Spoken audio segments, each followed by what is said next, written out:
Example 5, observe below given figure and then find angle P. तो हमको ये जो रेड वाला एंगल है पता लगाना है। इन दो फिगर्स में बहुत सारी चीज़ें दी हैं।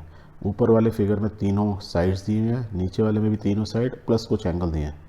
यदि हमें तीनों साइड दिए हैं और हम इनकी रेशो पता लगा लें और यदि ये रेशो सेम निकल जाए, दैट मीन्स छोटा वाला ट्रायंगल बड़े वाले ट्रायंगल के क्या सिमिलर है। और यदि सिमिलर है ऑटोमेटिकली हमको मालूम चलेगा कौन सा एंगल किसके करस्पॉन्डिंग होगा।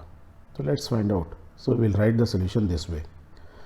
In triangle ABC and triangle POPQR means बड़े वाले ट्रायंगल और छोटे वाले ट्रायंगल के अंदर the ratio of the side AB upon RQ।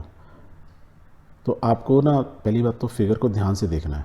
तो इसमें देखो ये ट्रायंगल इस साइड में दिया हुआ है जबकि इसमें इस साइड के, तो एक तरह से इसकी मिरर इमेज दी हुई है। तो आपको ध्यान रखना है कि रेशो किस किस की लेनी है। यदि आपने इस साइड की रेशो इस साइड के साथ ले ली, राइट, तब आपका गड़बड़ हो जाएगा। तो देखो क्या ले रहा है ratio A B means this side that is 3.8 और किसकी ले रहा है RQ, इसकी नहीं ली। तो आप बिना सोचे समझे यदि इसकी ले लोगे, क्योंकि फिगर देखने में ही ऐसे लग रहा है कि ये एक दूसरे का मिरर इमेज है, तो इसलिए आपको किसका लेना होगा, इसका। तो that is RQ means this side, इसकी इस साइड तो इसकी इस साइड, इनकी रेशो ले लो 3.8.76 कितना आ गया हाफ। अब नेक्स्ट की लो BC अपॉन QR। तो BC कौन सी है, देखो BC मीन्स बॉटम वाला, तो इसकी बॉटम आएगी तो 6/12, तो दैट इज़ कितनी होगी हाफ। अब बसती है थर्ड क्या है CA अपॉन PR मीन्स या CA बोलो या AC बोलो, AC अपॉन कौन सी वाली, इसके ऑपोजिट दिस, तो √3/3 डिवाइड बाई 6√3। ये भी आप करोगे √3 कर गया, 3 बन जा 3 2 जा, तो हाफ आ गया।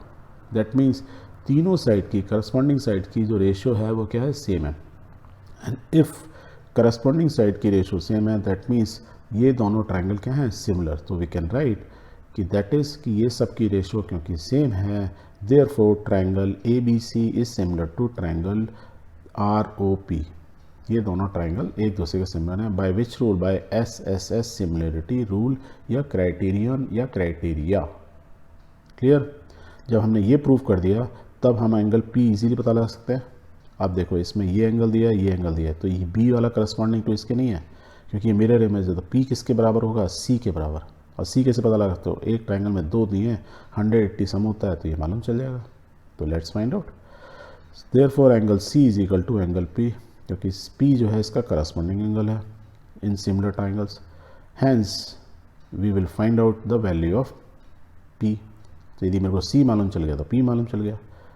तो कैसे लिखेंगे, एंगल C कितना होगा 180 minus sum of the remaining two angles. Because ये कौन सी प्रॉपर्टी यूज़ कर रहे हैं, एंगल सम प्रॉपर्टी। या तो एंगल सम प्रॉपर्टी लिखो या you can write because we know the sum of the interior angle of a triangle is always 180 degree. Therefore angle C is equal to 180 minus angle A minus angle B। Angle A B की value दी हुई है, write down those values. तो final क्या आ गया, angle C की value कितनी आ गई 40 डिग्री। एंगल C की 40 है तो एंगल P क्या हुआ 40 डिग्री। हैंस और so angle P is equal to 40